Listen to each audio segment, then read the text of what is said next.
T'as l'impression d'être pas grand-chose dans un univers qui grandit en te laissant derrière. Tu te sens à contre-courant. Tu vis des déceptions face à tes attentes et tu ressens toujours des regrets face à ton passé. Tu te demandes comment ça serait aujourd'hui si tu avais fait d'autres choix. Ben moi aussi. J'ai longtemps eu la conviction que j'étais pas grand-chose et que je devais penser et agir comme tout le monde et suivre le flot. Ben je t'annonce que je me suis plantée sur toute la ligne.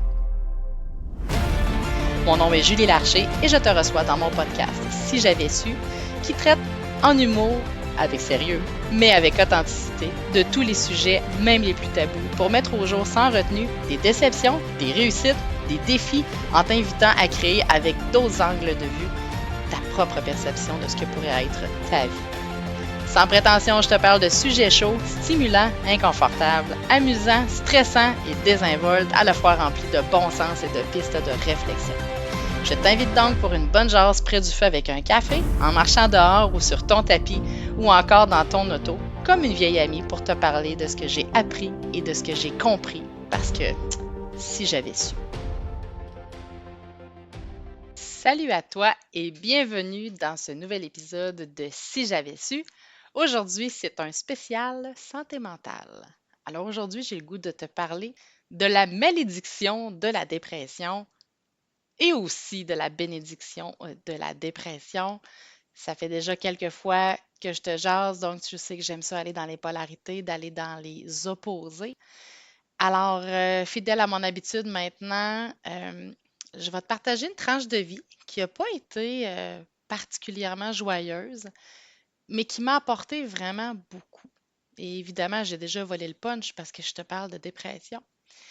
Alors, en 2008, euh, pas tout à fait un an, disons, avant la naissance, après, pardon, la naissance de mon plus jeune, euh, j'ai fait une première dépression. Je comprenais pas trop ce que j'avais tout le temps le goût de pleurer, tout me paraissait une montagne. Et là, moi, je mettais ça sur le dos du postpartum. Tu sais, je me disais, bon, c'est mon deuxième bébé, la naissance de Vincent n'a pas été facile du tout, c'était en urgence, on a failli le perdre. Donc, je ressentais également beaucoup de culpabilité parce que j'étais convaincue que j'étais responsable, en fait, de l'arrivée prématurée de Vincent. Donc, toutes ces petites émotions-là réparties sur des semaines, ben ça m'a comme pesé sur les épaules et j'avais la pression familiale également. J'avais mon plus vieux qui avait déjà 5 ans à cette époque-là. Je retournais sur le marché du travail après un certain temps d'absence dû à ma grossesse. Et là-dessus, je dois même faire euthanasier mon super chien. J'avais un magnifique berger allemand. C'était une femelle incroyable. Puis elle s'est m'affaire de l'épilepsie. Donc, j'ai dû la faire euthanasier parce que malheureusement, elle devenait agressive. Alors, ça a été comme plein de nouvelles choses, de nouvelles pressions, un deuil que je connaissais pas. Perdre un animal, c'était la première fois officiellement que j'en perdais un. D'avoir passé proche de perdre évidemment mon petit pouls. Alors, tu sais, tout m'affectait. Même décider de qu'est-ce qu'on allait manger pour souper, faire un menu, j'étais incapable. Alors que, euh, j- pour ceux qui me connaissent, dans le fond, tu sais, je suis une fille super organisée, super structurée. Alors, j'ai pas le choix, je vais voir le médecin et je m'y attendais juste un peu. Je me disais que c'était très postpartum, mais tu sais, il dit, écoute, Julie, il dit, ma belle-fille, comme a dit André, il dit, ma belle-fille, tu fais une dépression. Et là, tu as besoin de repos. Alors, ce repos-là s'est soldé en un arrêt de travail parce que je venais de retourner sur le marché du travail. Et on convient que je prenne de la médication pour m'aider à décanter un peu, pour arrêter de pleurer tout le temps. Donc, les fameux antidépresseurs dont tu as certainement déjà entendu parler. Et c'est quand même à faible dose parce que je suis quelqu'un qui dort encore à cette époque-là. J'ai pas de problème de sommeil, c'est juste que tout est trop. Puis les émotions, ben, j'étais à fleur de peau. Donc, j'écoute mon médecin, j'étais à l'arrêt pendant plusieurs mois. Ça me prend pas tout à fait un an pour me remettre, mais je finis par passer par-dessus. On diminue la médication et finalement, Retour sur le marché du travail, retour dans ma vie familiale, combiné avec ça. Puis dans l'ensemble, ça se passe bien. Ça se passe bien.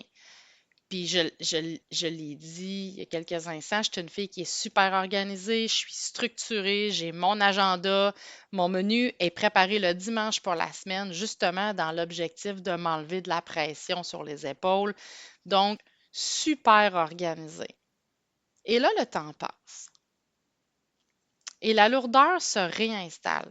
Mais là, je me dis, hey, garde, je suis fatiguée, j'en ai beaucoup, j'ai 2 enfants, beaucoup de changements dans ma vie de couple. Tu sais, je me sépare à travers tout ça. Il y a le divorce, les papiers, les avocats. Donc, tout devient encore très, très gros et j'obtiens même un poste dans une entreprise extraordinaire d'aménagement paysager. Donc, j'étais estimatrice chargée de projet. Tu sais, d'emblée, ça va bien dans ma vie. J'ai une nouvelle voiture. C'est ma première voiture, entre guillemets, de luxe que je m'offre. Tu sais, je suis en année sabbatique d'horticulture parce que je voulais essayer ça. Fait que, tu sais, on est comme 8 ans plus tard où est-ce que je suis encore dans la posture de je suis donc bien fatiguée, j'ai l'alarme facile, tu sais, mes émotions sont très, très fortes et là, j'ai eu un déclencheur. Et ce déclencheur-là a fait vraiment très mal. J'ai fini par recevoir après presque 2 ans, je te dirais, là, de procédure pour le divorce, puis les gardes partagées, puis tout ce que ça peut incomber, puis peut-être que toi aussi, tu as passé par là ou tu es là-dedans. Ça tire du jus, c'est fatigant. Et je reçois par la poste la confirmation, le sceau officiel du palais de justice, du juge qui dit, voilà le prononcé de divorce. Quand j'ai eu ces documents-là, j'ai été les chercher en fin de journée, puis j'ai fait ah, il me semble que j'ai perdu mes livres sur mes épaules. Tu sais, c'est fait, dossier de réglé, check sur ma liste. Ça allait bien. Je venais la semaine d'avant de faire un demi-marathon. Tu sais, ça va bien dans ma vie. Tiens, une autre affaire de régler. Puis je dors pas pendant la nuit. Puis ça me roule dans la tête. Puis c'est-tu correct? Puis ces papiers-là. Puis les enfants. Puis dans la culpabilité de qu'est-ce que je leur fais vivre. Puis mon Dieu, que j'en ai donc bien pris des choses à faire là, tu sais, dans mon emploi du temps. Puis je me sens essoufflée. Puis encore une fois, je me dis que c'est la fatigue, c'est normal. Et je me rends au bureau ce matin-là et je vais m'en rappeler toute ma vie. Je rentre au bureau, je m'assois à mon poste, j'ai fermé la porte et là, j'empile tranquillement tous les documents, mes carnets de notes, tout ce que j'avais monté dans cette entreprise-là pour créer des procédures ou une façon de compter. Tu sais, c'était mon mode d'emploi de mon poste finalement. Et je vais m'en souvenir, là, je te dis, c'est gravé dans ma tête à vie. Et j'empile sur mon bureau devant moi mes livres en ordre de grandeur, un par-dessus l'autre, pour faire une belle petite pyramide, là, bien, bien impeccable. Puis pourquoi c'est pertinent de te parler de ça? C'est que à ce moment-là, j'avais comme une espèce de flatline dans la tête, c'est-à-dire qu'il se passait plus rien. J'étais incapable de réfléchir, je me demandais ce que j'étais en train de faire. Et là, je me suis levée de mon poste, j'ai attrapé mes bottes à cap, mon casque de construction, ma boîte à lunch que j'avais apportée. Et là, les larmes se mettent à couler. Et de façon incontrôlable. C'est la honte de ma vie. Je dois passer à travers plusieurs bureaux où est-ce qu'il y a plusieurs hommes de corps de métier différents et je veux certainement pas croiser mon patron. Alors, je me dépêche à passer devant la réception et évidemment, la réceptionniste me demande la question un petit peu bizarre de dire ça va-tu? Tu sais, j'ai le nez rouge, j'ai la face rouge tomate, puis je pleure. Donc, clairement que ça va pas. Alors, j'y fais signe, gars, je reviens demain. Et je quitte. Je me suis pas rendue chez moi, je me suis rendue directement à la clinique où mon médecin de famille travaillait parce qu'à cette époque-là, c'était encore possible d'avoir un rendez-vous en urgence, tu sais. Mais encore là, moi, dans ma tête, je me disais que c'est parce que je suis fatiguée. C'est parce que Tu au niveau de la job, c'était exigeant parce que j'ai eu le prononcé du divorce, parce que j'ai eu l'impression de retenir mon souffle pendant des années, tu sais, à attendre que tout ça, ça se règle. Et quand je suis rentrée dans le bureau du médecin, je savais très bien ce qu'il allait me dire. Je le savais ce qu'il allait me dire, mais je voulais pas l'entendre. Il dit, ben ma belle-fille, tu nous fais une belle dépression. Et là, c'est la prise 2. Et juste le fait de dire c'est la prise 2, c'est comme si on m'avait donné un coup de pelle dans la face. Parce que dans ma tête, ça sonnait, voyons, t'as pas compris? T'as pas compris le premier coup. C'est bravo championne. Tu sais, c'est un peu comme ça que je me sentais. Je me disais, oh my God, qu'est-ce que j'ai fait là, tu sais? Et j'avais pas le sentiment d'en avoir pris plus sur mes épaules. Mais quand tu fais ta deuxième dépression, je trouve, et je vais parler pour moi personnellement, à ma deuxième dépression, tout a été plus pénible. Et là, je dormais plus. Et là, sortir du lit, c'était du luxe pour aller faire pipi. Tu comprends? J'étais vraiment dans une dépression profonde. Et ça faisait pas longtemps que j'étais avec mon nouveau conjoint. Et pauvre nouveau conjoint, tu sais, qui devait se dire, My God, qui c'est j'ai pogné là, tu sais? Parce que lui, il n'était pas au courant de tout mon background, tu sais. Alors, je conviens avec le médecin de la médication et là, j'ai quelque chose pour dormir également. Et là, j'ai une prescription pour aller voir un thérapeute, aller voir un psychologue pour me donner un coup de main. Cette dépression-là, ça m'a pris presque 18 mois à en sortir au total. Et je t'annonce que je ne l'ai pas trouvé facile sur un temps. Je suis même retournée à mon ancien emploi parce que c'était quelque chose de connu, parce que c'était un univers que je maîtrisais et que je savais très bien que ça ne me mettrait pas de pression parce que je maîtrise parfaitement la job d'horticultrice. Alors, tu comprends que là, je suis dans la honte, je suis fâchée après moi-même, je trouve ça même humiliant. Et quand j'ai pris le téléphone en sortant du bureau du médecin avec ces informations-là, j'ai appelé une personne que je nommerai pas parce que c'est pas important. Et quand j'ai donné l'information que, tu sais, je fais encore une dépression, la mention que j'ai eue, c'est ben voyons, Julie, t'es plus forte que ça. Aujourd'hui, en 2024, on sait pertinemment que la force n'a rien à voir avec la dépression, que ça n'a rien à voir avec le bas de toile derrière, puis ça va y aller, tu sais. Je l'ai déjà entendu, ça. C'est... ça se dit pas. Pitié, tu dis jamais ça à quelqu'un qui fait une dépression, le bas de toile derrière, puis ça va y aller, là. Non. C'est beaucoup plus large que ça. C'est pour cela qu'on parle aussi de santé mentale, de maladie mentale temporaire. Donc, je fais l'expérience de ça encore une fois parce que j'ai pas écouté. Parce que j'ai pas pris le temps de comprendre la première fois qu'est-ce qui m'avait apporté là. Puis quand je parle de malédiction de la dépression, c'est que même quand tu doutes bien que tu es dedans, là, en tout cas, moi, ça a été mon cheminement. Je me doutais là, que ça allait pas, là. Mais tu sais, moi, je suis bonne pour me raconter des histoires puis de me dire, ben non, ouais, non, c'est bien correct, là, ça va y aller. Ça va y aller. Aujourd'hui, je suis dans cette posture-là parce que je le pense réellement, mais à cette époque-là, j'étais plus en mode, je me raconte l'histoire que ça va y aller puis que ça va marcher.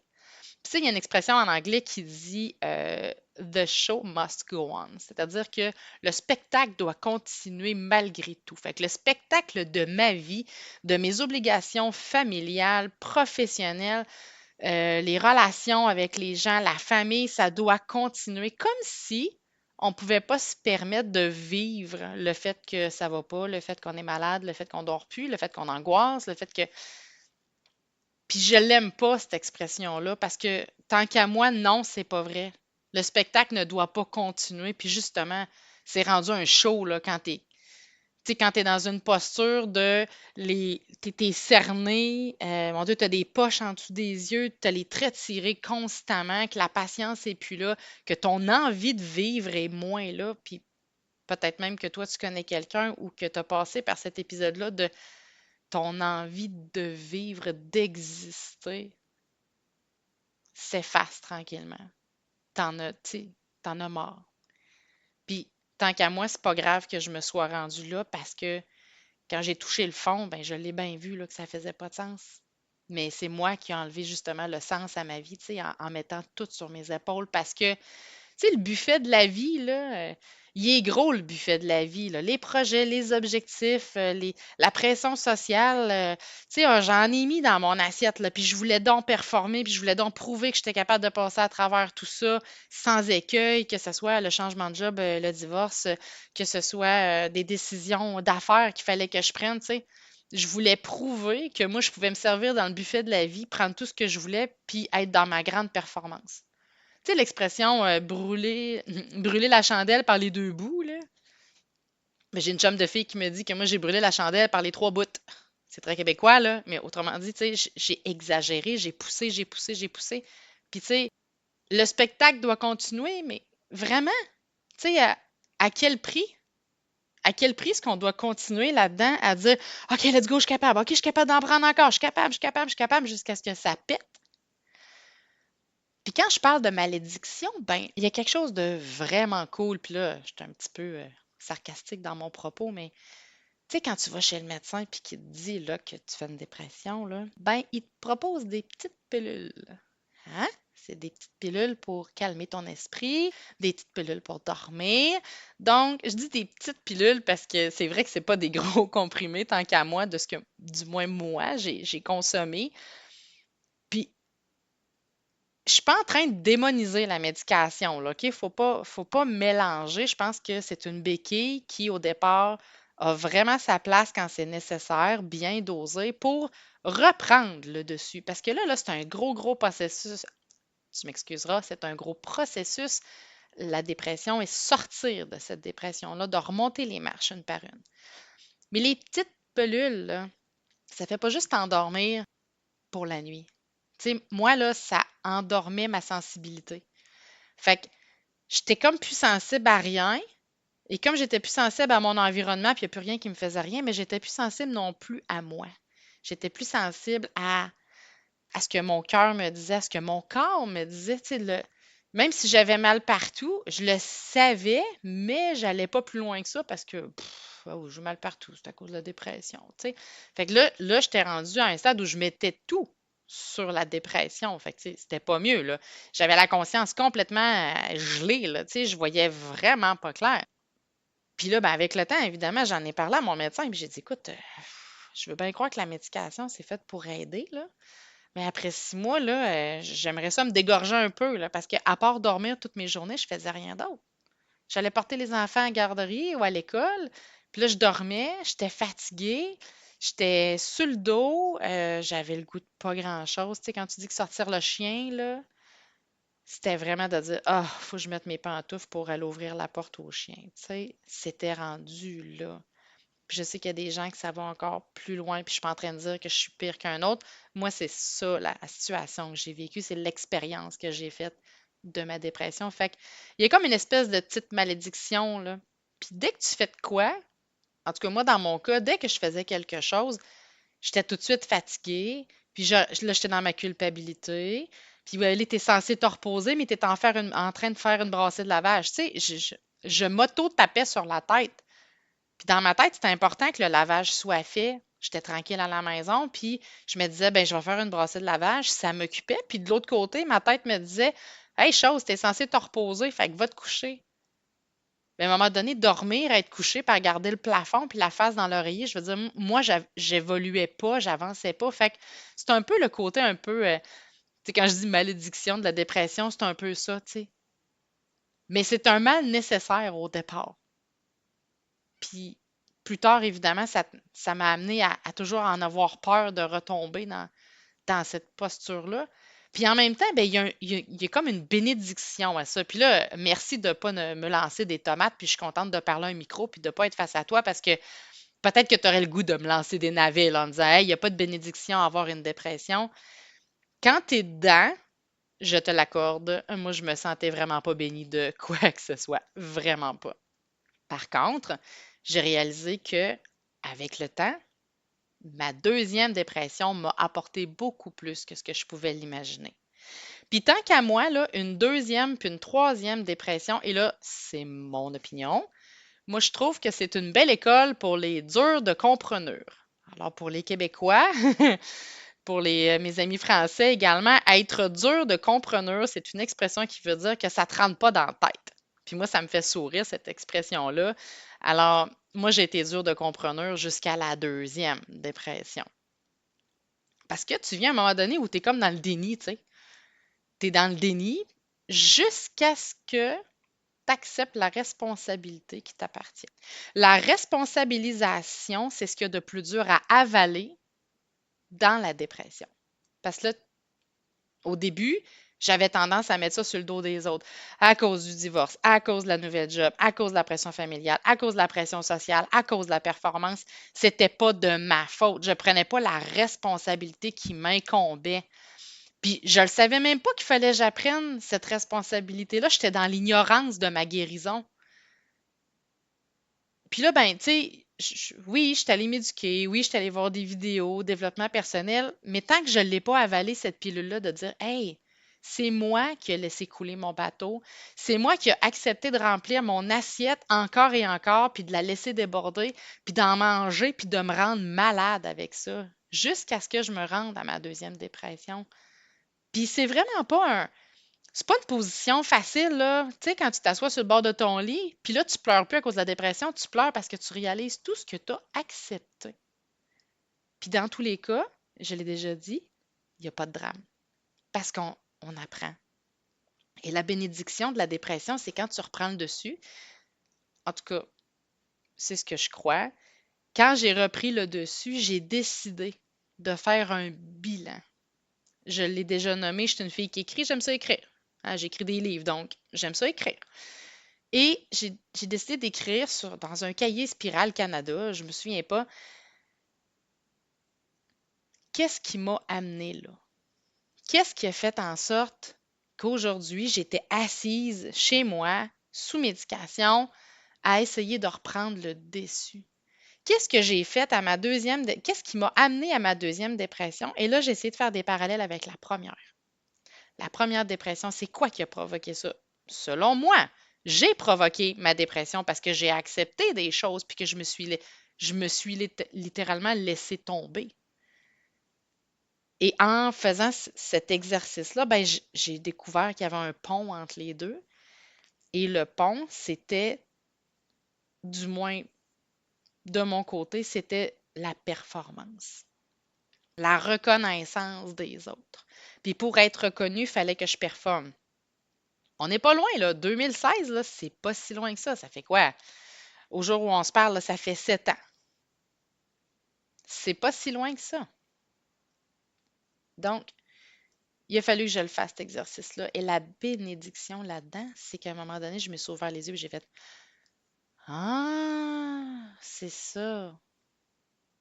Alors, en connaissant le schéma que j'ai utilisé pour me rendre à chaque fois la face dans le mur dans ma dépression, ben là, je me suis outillée.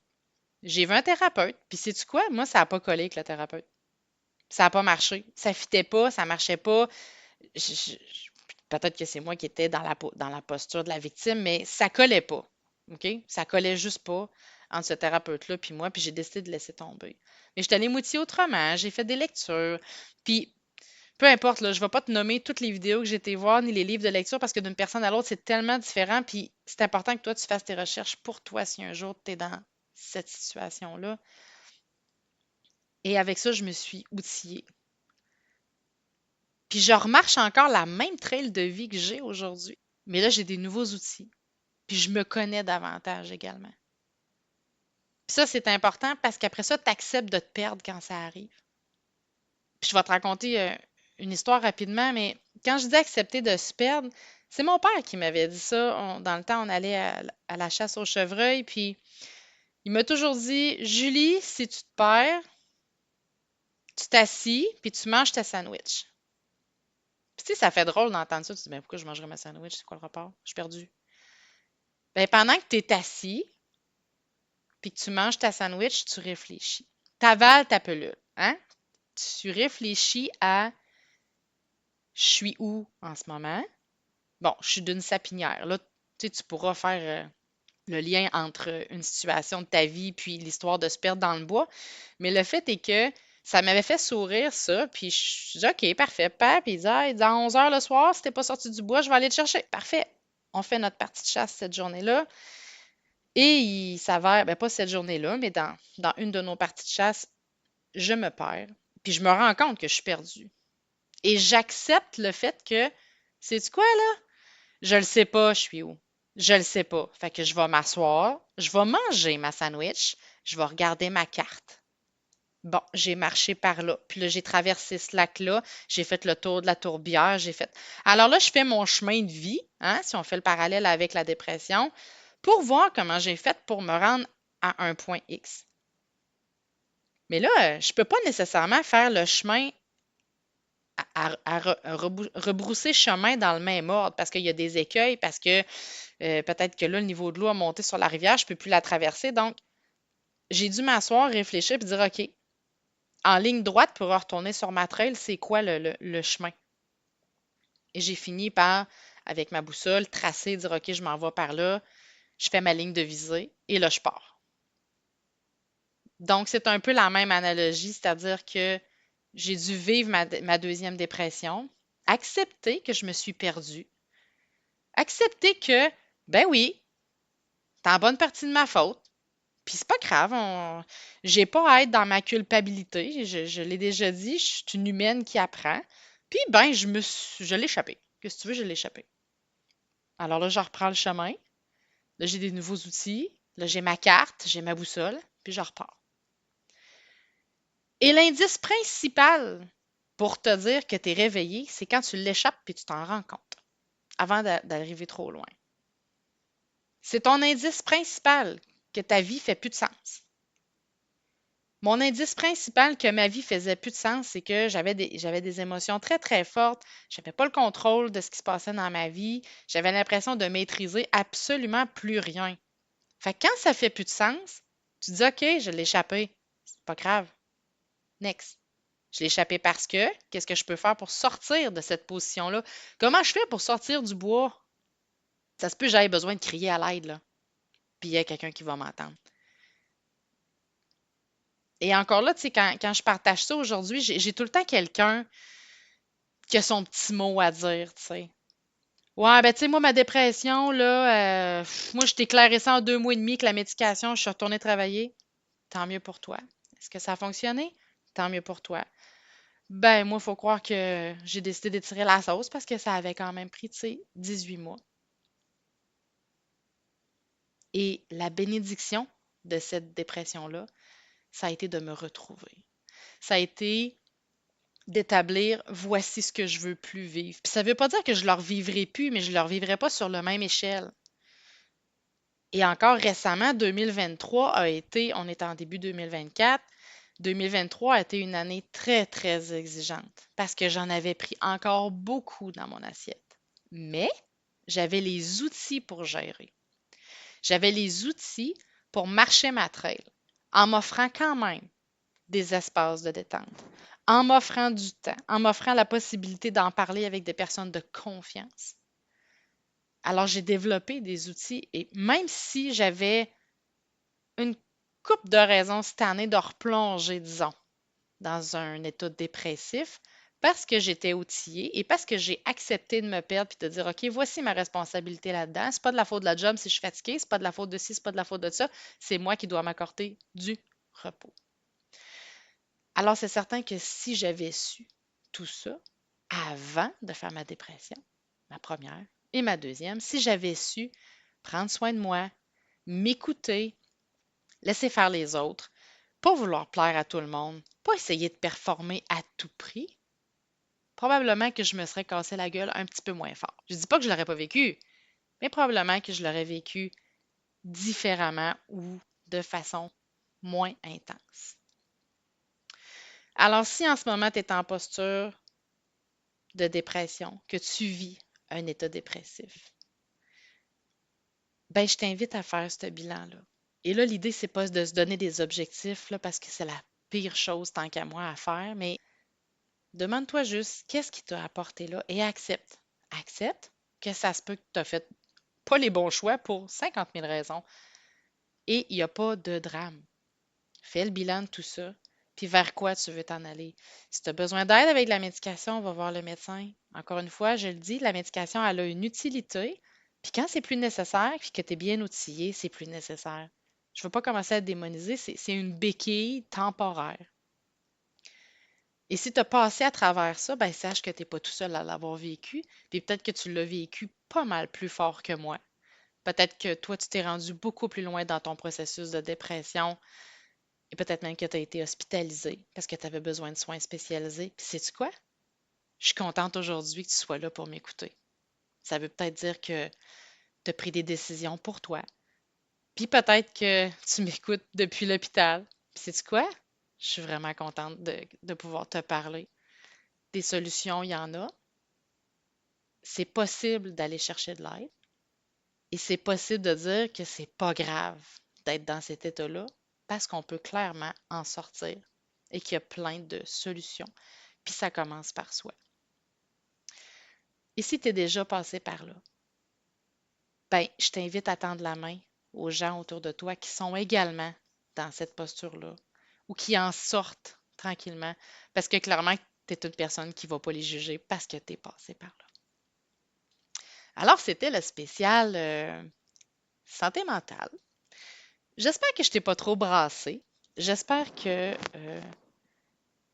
ça n'a pas été choquant pour toi. Puis si ça l'a été, c'est pas grave. Moi, je te partage quelque chose que j'ai vécu. Puis juste le fait de savoir que j'ai pu te toucher, puis ça a pu juste te faire réaliser que tu peux prendre soin de toi même avant que ça arrive, la dépression, ben tant qu'à moi, la job est faite. Alors, fidèle à mon habitude, j'ai la petite phrase du jour.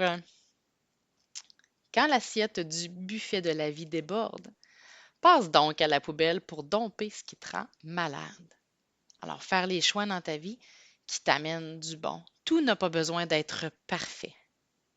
OK? Tout n'a pas besoin d'être parfait, mais ça a besoin d'être bon pour toi. Alors, au prochain épisode, ça va être un petit peu comme une suite sans être une suite. On va parler de lâcher prise, mais de lâcher prise à la façon de Julie. Alors, j'ai intitulé ça J'ai-tu lâché prise, moi là? Hein? J'aime beaucoup le français québécois, donc j'ai très hâte de pouvoir t'en parler. Et d'ici là, je te fais un immense câlin en souhaitant une bonne route puis un regard neuf sur ta vie avec ce nouveau Si j'avais su.